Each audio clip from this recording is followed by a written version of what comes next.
Hey there folks, Prep from Rain81 here. Today I want to be talking a little bit about this. This is a Taurus PT 1911. I wanted to kind of throw a little bit of my thoughts out on this particular 1911 as compared to some of the others that I own or that I've shot or just kind of messed around with. This particular one actually is my sister's. I'm doing some work on it for her. So it's giving me a real good chance to kind of play around with a different 1911 that I don't own and get a little bit more intimately familiar with it. Basically, what I'm doing for her is a lot of the same stuff that I did for my Rock Island. Majority of it is going to be internal work, just the mechanics of it. I've stripped out a lot of, the just little burrs, polished everything. I've removed a lot of the this bluing that's on some of the internal parts in here that causes a lot of friction. The same thing with what was going on with my Rock Island, and I hate that they do this. And I have never owned a real high-end 1911, like say an Eb Brown or Nighthawk Custom or something like that. But really, what I'm talking about is, I'll go ahead and break this down real quick so I can show you exactly what I mean.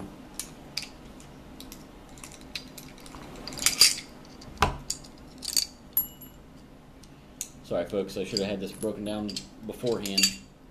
But basically what I'm trying to point out, and I don't know how well you can see this, but just as an example, like all of the internal parts of the slide, this bluing is all over the inside of this slide. So all these metal parts that have, friction, that's having contact with other metal parts, this bluing tends to cause a lot more friction. It doesn't let it slide or move as freely as what it should.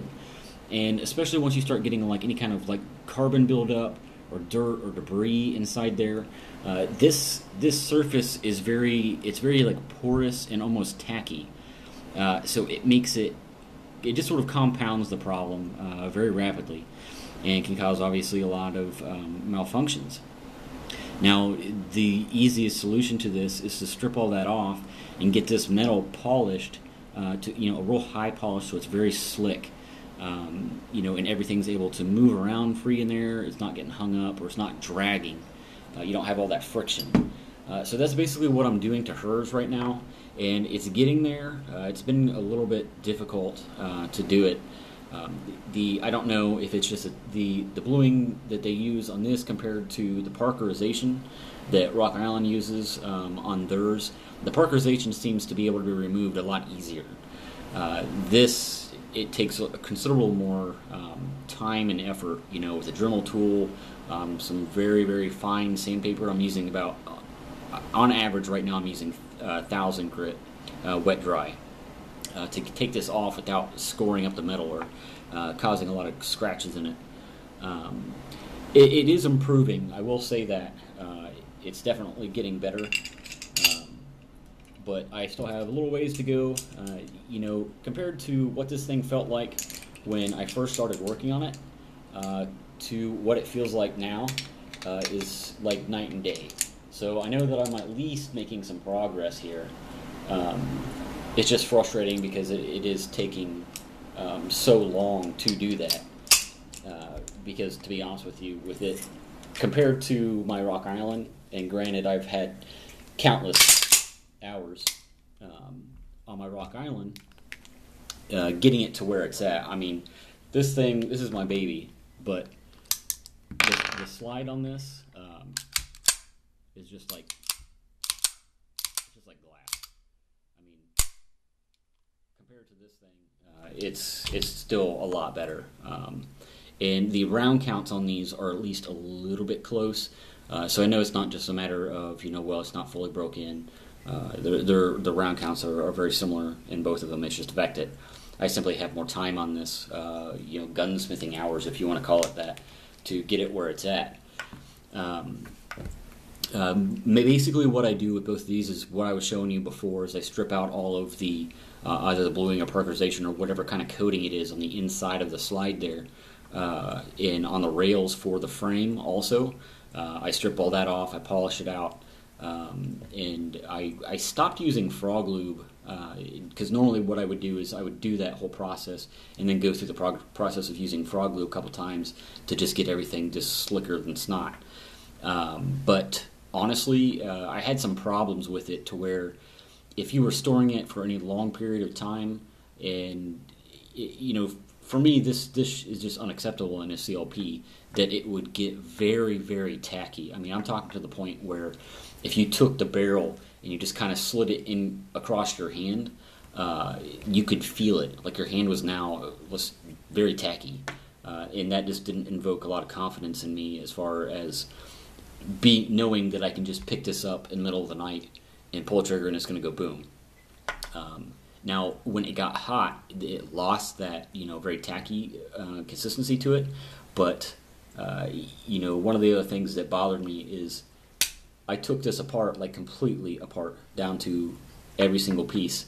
And something that I noticed was from using frog lube in this since I bought it.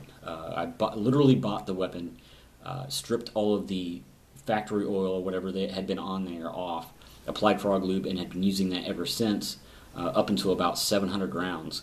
And when I took the thing completely apart, I noticed that all the smaller pieces in there were very gummed up.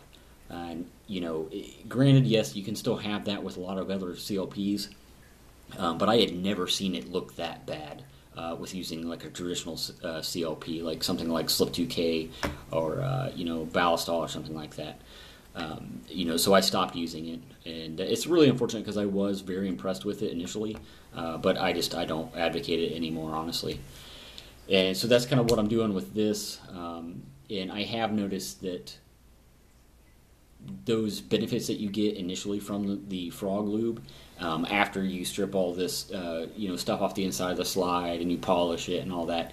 Yes, it's not quite as drastic immediately, but it's just a simple matter of doing this, oiling it up, shooting it, cleaning it, polishing it again, just to kind of work a lot of that metal polish out of there, because I use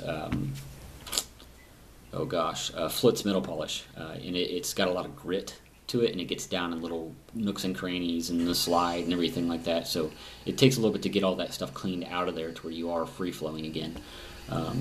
But beyond that, my initial impressions of this, and I've only shot it a few times, it's a pretty good 1911. You get a lot for what you pay for it. I dig that it's got front slide cocking serrations, because that's how I do my press checks. So that does help out a lot. I kind of wish that this had that. You have the ambi controls, which I do like. No back sights. It's 3-dot. Nothing too impressive. These aren't glow in the dark or night sights, anything like that. But they are just plain white. The grips are kind of cheesy. I hate these grips, but I guess when you get spoiled using VZ grips, I guess that's kind of why I hate these things. But beyond that, the only gripe I really do have about this particular 1911, other than the grips, is probably that I don't feel like the thumb safety doesn't have very positive lockup, and that's a pet peeve of mine. I mean, yeah, it's not like real loose, but compared to mine, I mean, you can even hear that.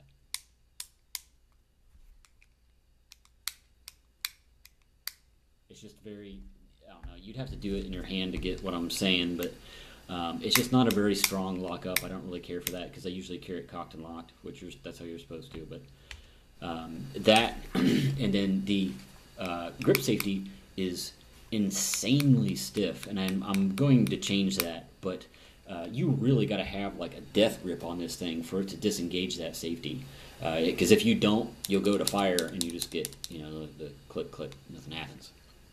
But I mean, beyond that, it's a very nice 1911. I don't really like the Series 80. I think it's kind of unnecessary, but whatever, most of the newer ones are, but I prefer mine not having that firing pin block. But that's about it. That's kind of just my 2 cents on what I've seen so far with this gun. and I'm sure I'll probably learn a little bit more about it as things move along. But if you have any kind of questions or anything, I know this is just kind of a boring video, but I figured just throw a little bit out there. It's been a while since I've done one. But thanks for watching, guys. Prep Marine 81 out.